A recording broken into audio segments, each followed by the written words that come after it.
Emerald Soldier here, and I am back to talk about House of the Dragon Season 2, Episode 4, and my thoughts on this episode. This is the best episode we've gotten so far. Is it the best I've ever seen from the House of Dragon? No. Are there problems with this episode? Yes, mainly to do with the end sequence. Listen, the end sequence is amazing. Do not get me wrong. I mean, I watched it like 10 times. I'm not saying it's terrible. I'm just saying parts of it weren't as good as it could have been and were better, in my opinion, in the books. I get what they're doing with it. I get why they had to do a certain thing with a certain character. I do. But it again has to be said about the problems with this situation, which is make one group look stupider and make the other group look better. Okay? That's the same thing we got from the final scene. Again, not saying it's a terrible scene. Just saying you could have done it better. You should have done it better. And again, just tired of the one-way street we keep getting here. But, as a whole, the episode was great. Okay, start to finish, not that many problems. I like the Daemon stuff now, because it's kind of making a little bit more sense. Rather than just having him stay at a bloody castle for the majority of the season. It's kind of like, well, there is something else going on here, which could be interesting. And the writers could be trying to reintroduce something from the first couple of seasons of Game of Thrones that those two morons decided to take out of Game of Thrones, because why put magic in Game of Thrones? It's like, for fuck's sake. You can do magic. You can. And you could make it more scientific. I'm just saying. You didn't have to remove it completely. Which those idiots just had to do for some reason. Now, I hope they are bringing it back. And it isn't going to turn out to be some ridiculous crap with the Daemon story, but I'm going to keep an eye on that. So far, the whole Daemon stuff's kind of interesting, and I want to see more of it. We also found out about maybe another dragon seed. This time, Corlys Valerian's dragon seed. Now, this one did come out of nowhere for me. I didn't really suspect that this character would be that character, and apparently now it is. So I am surprised about that. And this episode, it doesn't show Corlys a lot, but this episode is going to be a very important episode for the Corlys story, because what happens and what certain things were said in this episode is what's going to start the certain storyline between Rhaenyra and Corlys. And I'm hoping they don't change it. I really am hoping. And again, seeing this new character, and he is technically new, because we know how important he is now, or at least I do. Seeing this character and where he's going to go, it's going to be great. But we have to wait to see. But yeah. It's a good episode on Corlys. I'm glad they're bringing him more into the story now. I'm kind of getting sick of him staying at that fucking shipyard just building ships. He's not a fucking builder. He's a captain. He's an elite sailor who seems to not be bothered about being an elite sailor. I mean, last season you couldn't get him off a fucking ship. Now he's just... Ugh, Jesus. Again, I get it. He's recovering, I get it, he's fixing his ships, but can we get on with it? He's a great character and the actor is amazing at his job. I want to see more of him, and I want to see him taking more control and authority. Especially after this episode where he's going to be demanding that, hopefully. And where you'll start to see him and Rhaenyra going at each other, which will be very interesting to see where that goes. As for Rhaenyra, she was alright in this episode. I enjoy, her scenes. Yes, last couple of episodes I have been kind of hard on Rhaenyra. This episode, I mean, she's not particularly fantastic. I'm not going to lie and say, oh my god, every scene she was in I was glued to the screen. But I think it's a bit better.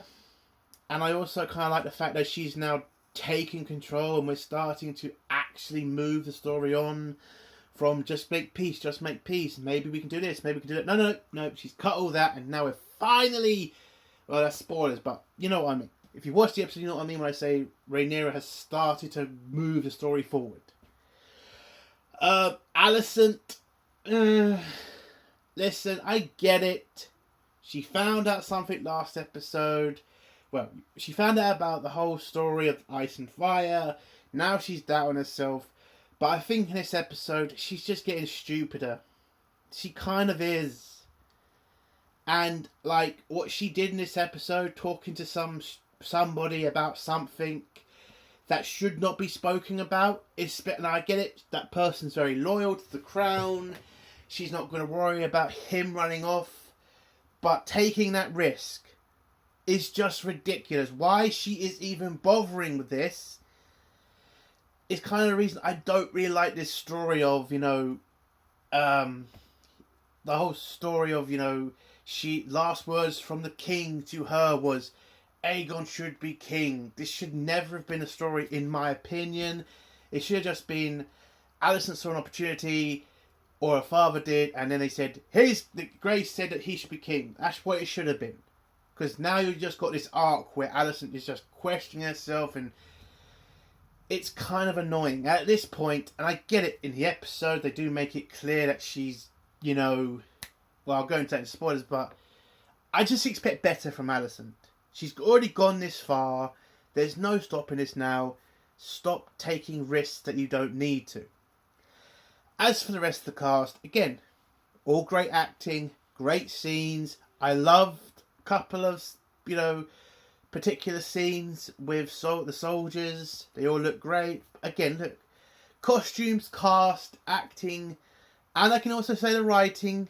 Still a bit of problems with it, but the writing, it's all great. It's a fantastic episode.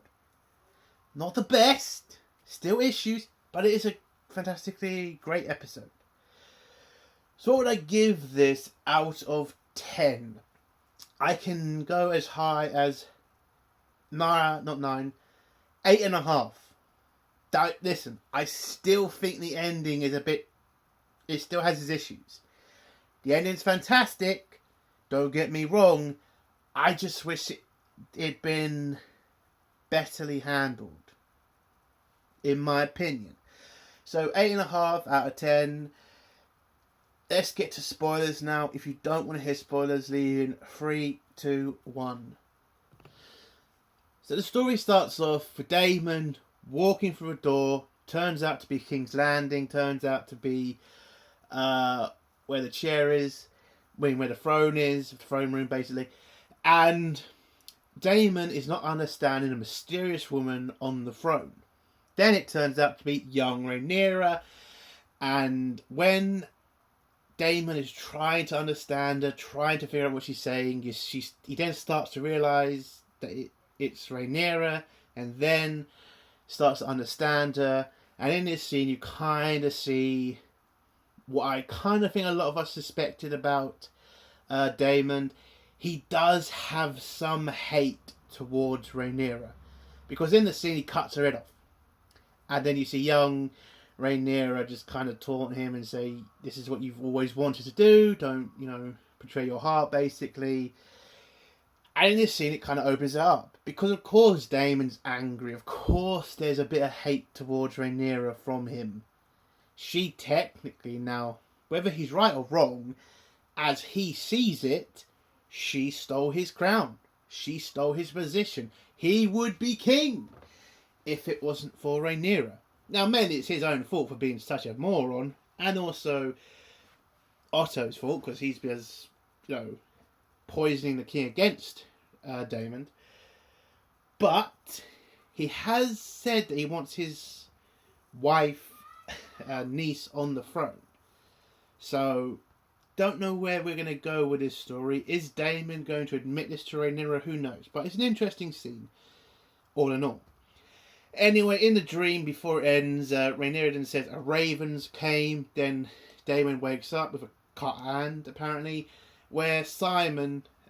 still funny name, Simon.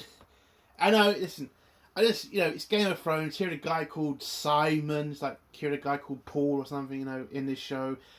Kind of expect something a bit more, old-timey name. I'm just saying. Anyway, so Simon comes in, informs Daemon about Christian Cole and how he is doing a fantastic job in the Riverlands, pretty much taking over most castles, most banners now turning to the greens that were actually for the blacks. But because of Daemon's previous mistake with killing of the child, a lot of people are now turning on Rhaenyra. And that's what I meant from my review from the second episode about Rhaenyra should have used this as an opportunity to scare houses in the position, because this is going to happen. Now, some houses would have left her, but some might have been too scared. Now they're just like falling away and just giving up and going over to the greens. And I like that kind of story. I like how it's showing you mistakes of the past are infecting the future, which is what Game of Thrones, which is what House of Dragon is very good at. No complaints there. Anyway, whilst Daemon and Simon are walking through the castle, you kind of see how bad it is. Like, there's holes everywhere. You see, like, sheep and goats everywhere. Like, this castle is pretty shit. And it's going to take too long for Daemon to fix. So, Daemon is then introduced to a Tully. Turns out not to be a Tully he needs to speak to, not a liege lord. Turns out to be his nephew or grandson or something. And, in this, meeting with him, Daemon is trying to get him to, get his people in line. Get the Riverlands to fight for Rhaenyra, get control of the situation. Unfortunately, this is a kid, and unfortunately, the liege lord is still alive. And when Daemon says, have you thought about rushing the process, killing your grandfather? And the kid says, I love my grandfather, why the fuck would I do that? Again, this is the Targaryens, this is Daemon. Obviously he wouldn't really think about, love in the family. So, kind of heartless, but you get it. Because in this, as the kid says he won't do that, kill his grandfather, Daemon does bring up the point of, if you can't kill him, and he's not dead, then what the fuck are you doing here? Because you have no use to me. And he's right. This kid is not in charge. This kid does not command authority. Why did he come? Now I get it, Daemon asked for them to send a Tully. But if this Tully can't do anything, it's a waste of time talking to him. I kind of liked how this scene kind of progressed to that. Like, again, you can understand the kid's position, but you can also understand Daemon's position, which is great.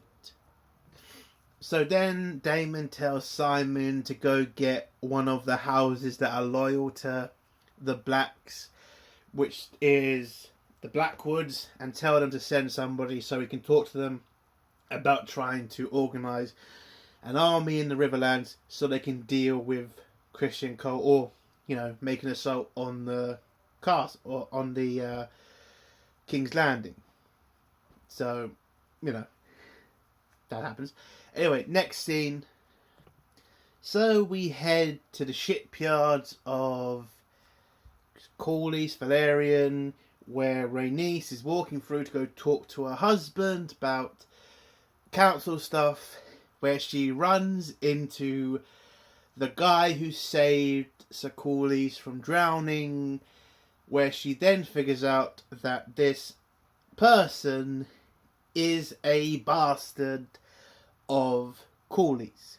His name's Alan. I called him Merlin in my season 1 review. I don't know why. I thought I heard Merlin. I thought it was really weird. But anyway, so Alan is a bastard of Corlys Velaryon, and this is a very important thing for the future because of a certain story. I've already gone through this, but this guy's pretty important. because certain things that's going to cause Rhaenyra a lot of problems is going to kind of be because of this person.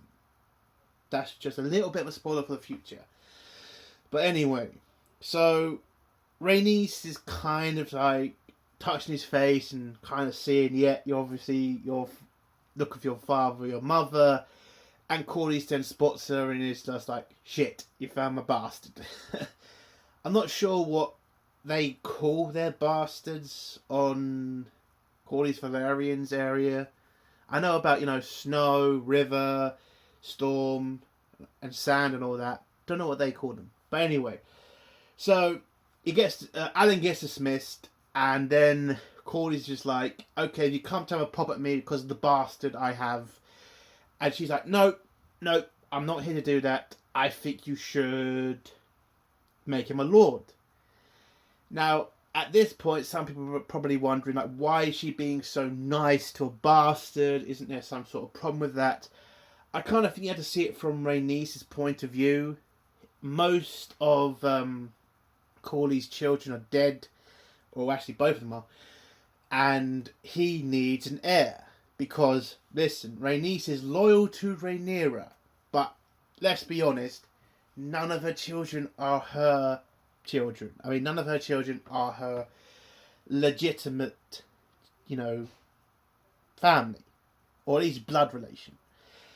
And she now sees this bastard, and he's, well, not her blood, but his blood. And she wants his line to continue. Because, listen, her line's going to continue through Rhaenyra and the Greens. And you got to give her respect to that. And Corlys is kind of just like confused with this entire situation. He would rather she was shouting at him and calling him every name under the sun. But the fact that she's like, I'm not bothered, you should do the right thing here, it's kind of weird him out. And you can understand that. Anyway, after all that, she tells Corlys about the fact she's been called back by Baelor and Jacaerys. The small council is pretty much running rings around them because Rhaenyra is not there to take control of the council, so they're asking for her to come and help them. And so she informs Corlys about this, and but when Corlys kind of brings up the fact, like, where is Rhaenyra? She should be in charge of this entire situation. Rhaenyra reminds him she's probably gone somewhere to try to stop this war from happening to save a lot of lives, basically. Then she walks off and heads to the council. The next scene, kind of an annoying scene with Alicent. So Alicent is asking for a cup of tea. Now this cup of tea, I know it has a special name to it, but basically it's a it's a day after pill, basically. And, well, she's asked for this, and she's doing the pretense of, I will give it to somebody else. The Maester's not stupid, and he is loyal. And the guy knows it's for you, Alicent. This just seems so ridiculous and stupid at the same time. I get she wants to keep the front of being this very, upholding queen, good and all that shit. But come on now. It's a bit ridiculous. I mean, I think everybody in that fucking castle knows you're fucking Christian.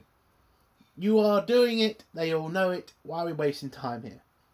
So anyway, before he leaves, because he leaves a tea, she then brings up the dumbest fucking thing. Now I get it. He's a loyal person. He's your maester, he's helped your husband, he's helped your kids. I get it. But it's really the time now to start asking questions of, do you think Viserys wanted Aegon to be king? Now some people are going to probably ask, what do you mean? Like, how would that do damage to her? How would that do damage to her son? If Rhaenyra goes out there and says it was a mistake, and even Alicent is questioning whether it was the right decision to put Aegon on the throne, most people would push that off and just say, it's just Rhaenyra spreading lies, it's just Rhaenyra trying to, sow doubt in the, in the new king. But what if this guy, one of your most loyal, people, does go around talking to people about, the Queen's kind of been asking weird questions about if the king should be the king. It's just a stupid mistake that you shouldn't be making. Now, I get it. She's not sure herself. She's questioning herself. I get it. But making dumb decisions like that is just not necessary. Anyway, she takes the tea, drinks it, and then, does that shit. Anyway, next scene. Now, I'm not going to go too long on this scene. It's basically the same thing. The council is pissed off at Rhaenyra. She's not starting the war. They wanted to start the war. They wanted to send the dragons out and start to, build an army. Or at least start fighting back against the Greens. Baelor, Jacaerys, and Rhaenys are all just trying to say, calm it down. And you could kind of see the bit of disrespect is coming from the council now to the Targaryens. But then Corlys Velaryon comes in and says, anybody got a problem? And everybody shuts up. It can make sense. Corlys ain't going to take that shit. Understandable. We then go to the Riverlands, where Criston Cole has just defeated Douglin, was it? Douglin, that's it. So, Criston Cole has defeated Douglin. He's now trying to get the rest of his troops to surrender because, annoyingly, we didn't see the battle, and this was kind of making me worried because are we just going to get the same thing all season? There was a battle and we just missed it, sort of situation, which I don't want. Yes, I get the concerns of some people because the last couple of seasons of Game of Thrones, it was just battle focused, not story focused.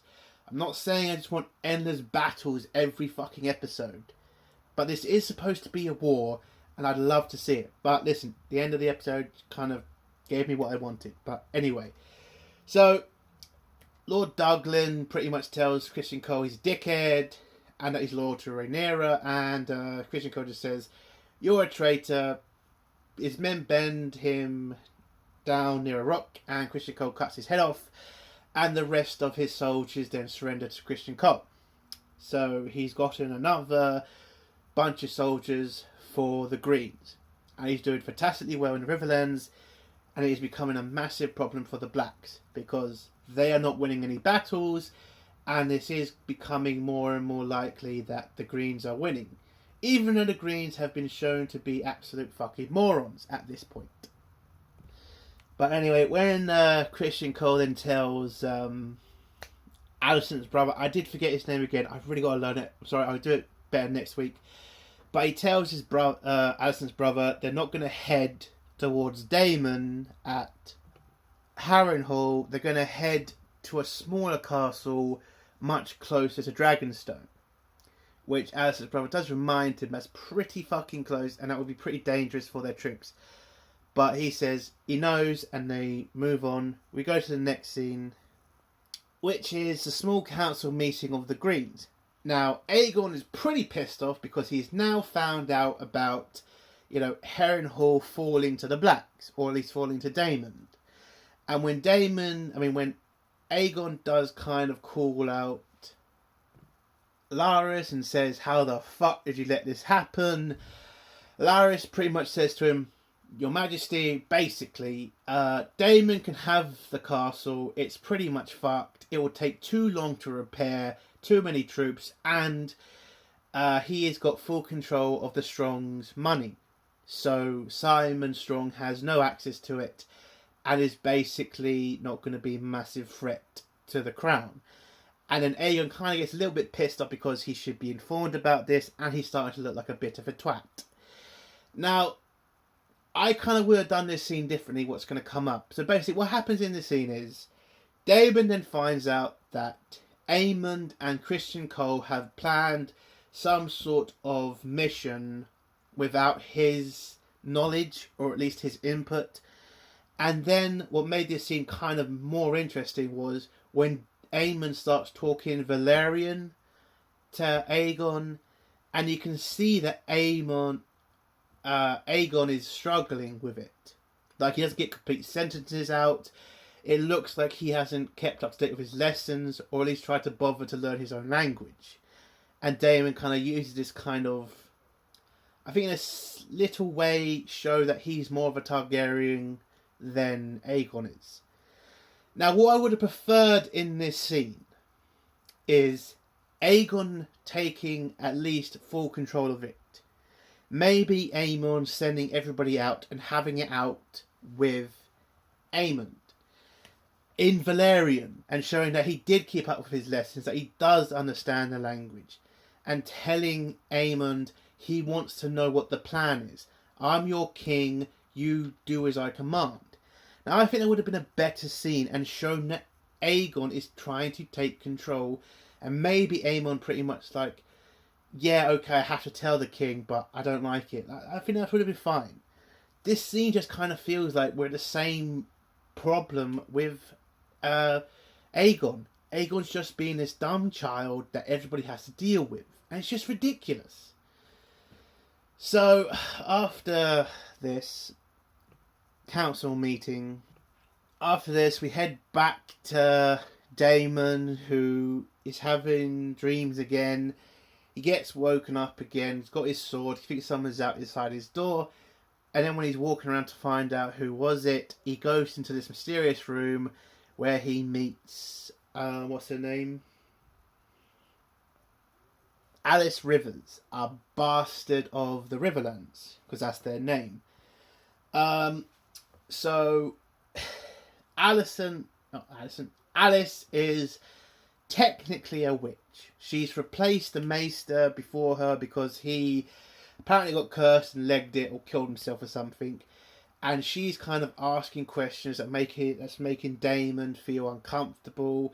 Also trying to figure out how she knows certain things, like how she knows he's argued with Rhaenyra. Also about how he's not sent word to Rhaenyra or her small council about the fact that he has taken over one of the most important castles in the Riverlands.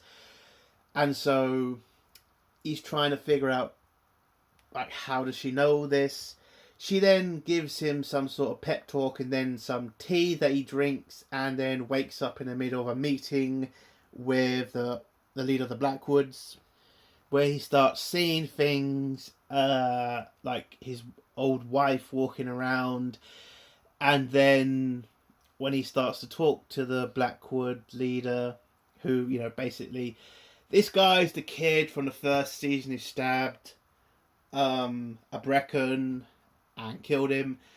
But basically, finally, in this meeting, Blackwood's fully behind Rhaenyra, ready to start a war, ready to fight the war, and Daemon now has troops. And that's basically how we leave Daemon, who is pretty much, you know, going a bit crazy, but it is kind of getting a bit more interesting, seeing a bit of magic in Game of Thrones again. We then go to Alicent, who's having kind of pains from her tea, where Varys talks to her about, you know, what's going on. We find out Alicent's reading a lot of books, trying to find out about the Song of Ice and Fire to see if there's anything in there that she can use to prove the king wanted Aegon to be king. But she can't find it. And they both pretty much agree that basically it doesn't matter what the king wanted. He's dead now. There's a new king. And they should just focus on the war now. There's no stopping it. It's coming. It's a good scene. We then go back to Aegon, who's in another small council meeting, where everybody's pretty much talking about the fact the crown's running out of money and food for the dragons, and they need to kind of, you know, get Christian Cole to send money and food back, because the fact they're using their dragons more and more means they have to eat more and more, and they need to keep them, you know, in good fighting order. And Aegon just has a hissy fit, walks out the meeting, bumps into his mother, who asks about the books that his father had. He just says, I didn't burn them, I just had them removed. And it's just this weird scene between them, where Aegon is just acting like a child and saying, why does nobody want to talk to me? Why does nobody want my input? And Alicent, at this point, should have took the initiative and just said, prove yourself a leader. Talk to these people. I mean, she does do a couple of these things in the scene, but then when Aegon pretty much says, then what should I do? Alicent just says nothing. This guy is literally asking for advice, and your advice is basically sit there like a twat. Absolutely ridiculous. And what happens at the end of this is just literally mainly because of Alicent. And how she should have took control of that situation and said, go out there, talk to the fucking people, and be a fucking leader. I mean, maybe the same thing would have happened, but maybe it wouldn't have been so annoyingly pathetic at the end. Listen, again, the ending is still fantastic, but the way certain characters acted and the way that situation happened was ridiculous. Anyway, after this scene, Rhaenyra returns back to her castle, where she is informed about Sir Criston Cole dominating in the Riverlands and, pretty much killing anybody loyal to Rhaenyra or turning them to the green side. She is then informed about the death of Darton or whatever the hell his name was.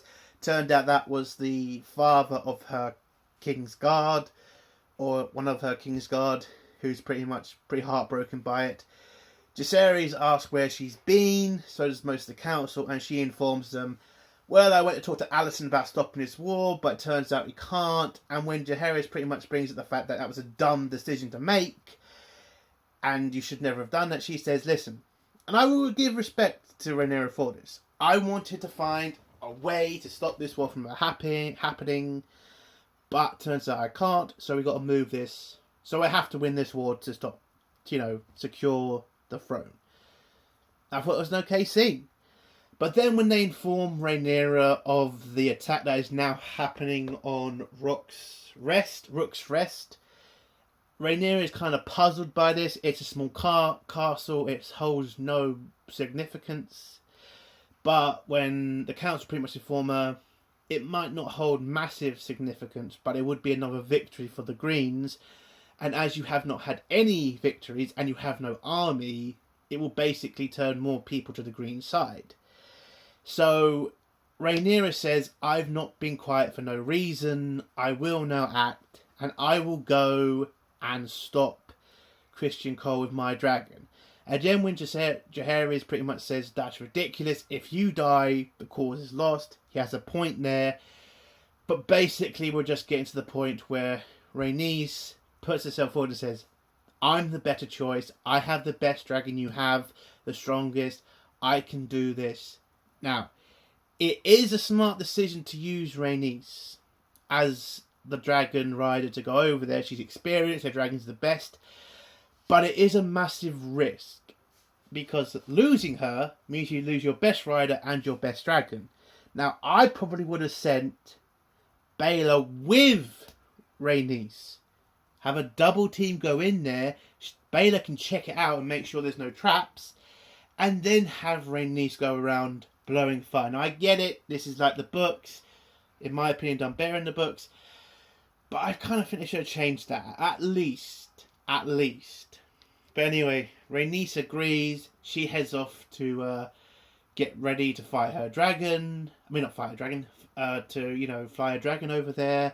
We then get a compilation between Rhaenys and Aegon interacting with their dragons, because Aegon's gotten so pissed off. Aegon is now wanting revenge, wanting to be a part of this fight. They get Sunfire ready. You can see Sunfire loves him as well. I like that relationship between them. And you can see Maile's affection for Rhaenys. So Rhaenys flies off. You then get the battle scene between Sir Criston Cole's forces and Rook's Rest. It's a good fight scene, I'll give it that. Where you have Alicent's brother kind of reminding Criston Cole they need to get this battle done faster. They should have done it at night. There's nothing stopping the Blacks from sending one of their dragons to destroy their entire army with dragons, or at least one. And Criston Cole is just super calm, and this is playing into his plan. Because it turns out Aemond is hiding with Vhagar in the forest, waiting to set a trap for the dragon that comes. So a dragon does come, turns out to be Meleys with Rhaenys on it. She attacks, but unfortunately before Sir Criston Cole and Aemond can spring their trap, because as soon as Criston Cole sees a dragon, he sends a signal up using two flaming arrows, then horns get blown to tell Aemond about it. But then Aemond looks up and sees Aegon has just entered the battle. Now in the books, it was done better. It was actually planned that Aemond and Aegon would both go here, wait for Rhaenyra or whatever dragon turned up, and kill the dragon. And I think that was a better story. I don't know why they continuously have to make Aemond, or at least Aegon, look such a bloody moron. That story would have been better, in my opinion. Anyway, we get this amazing fight scene between... And it was amazing. Do not get me wrong. The dragon fight was great. Liking the fact they were tearing into each other. The fact Meleys ripping the crap out of Sunfire's belly. It's fantastic. And then when Aemond comes in with Vhagar, and you can pretty much see Rhaenyra's soldiers looking and saying, shit, we're pretty fucked now because Vhagar is here. And he enters the battle. And what was good about this, and I do like this change, is Aemond doesn't give a fuck about Aegon. He tells Vhagar to fire, or to Carys, a blast right at Aegon straight away, which pretty much puts him out of the fight.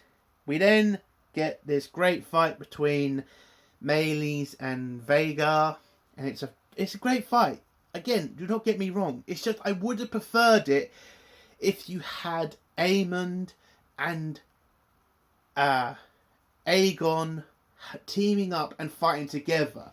Maybe Meleys was getting the shit head out of her, but then Rhaenys gets a dragon to pull together. She attacks both of them, rips a part of Sunfire's wing off, and then he falls to the ground. And then Aemon uses opportunity to grab the dragon's throat and rips it off, and that's how Rhaenys dies. I would have preferred that, but what we got wasn't that bad. So after the fight, Vhagar gets thrown to the ground, technically by Meleys. And then when Vhagar's walking around, he's stepping on most of his own troops. But then when Rhaenys kind of think about leaving the battle, she's kind of realised, I'm pretty much going to die here now. And she's pretty much going to say, if I'm going to die, I'm going to take out the Green's most powerful weapon, which is Vhagar. And when she's flying about, it turns out that Vhagar and Aemond are hiding behind a castle where Vhagar grabs the throat of Meleys, clenches down on her, rips her throat out, or at least chokes her throat out, and Meleys dies. Then Vhagar releases Meleys and Rhaenyra, and Rhaenys dies, falling to the ground on the castle, and the dragon blows up. So Rhaenys is dead. No coming back from that. And the episode ends with Aemon landing Vhagar, heading to the king, who fell out the sky after the fight, where his dragon's not dead because you see it breathing, and the dragon kind of nearly covering Aegon. And that's how the episode ends, with Criston Cole seeing that Aemon might have been pulling his sword out to kill his brother. Who knows? It's 50-50 what he could have been doing. And that's how the episode ends. Again, I like the fight. I just wish it hadn't been Aegon was pissed and drunk and decided to go fight because he wants to prove himself. I would have preferred it if in that small council meeting, him and Aemond had it out and he demanded that he was involved in the plan. And I think that would have been a good scene. And I think that would have been a good, a fight scene if it had been more planned out. Not just a drunken piss take, which it kind of felt like. Again, the fight scene was great. This episode was great. I like it. I just wanted a bit more. And not to make it seem so dumb. Because yes, the Greens won the fight, but they lost a dragon, and they don't have that many. They only have Aemond and I think the other brother. It's dragon now. And Rhaenyra has a shit ton more. So, and again, it just looks like the Greens just won this because of stupidity, and the Blacks did lose a significant dragon and a significant person, yes. But they still feel like they were on top, which is dumb. But that is just my opinion. The episode, 8.5 out of 10. It is the best episode of the season so far, and I am looking forward to the next episode. And that's the end of my review. If you like this review, give it a like. If you dislike this review, give it a dislike. And if you like my content, do think about subscribing. And if you have a comment, leave below and I'll try to get back to it. Airtake Mod Soldier. Bye.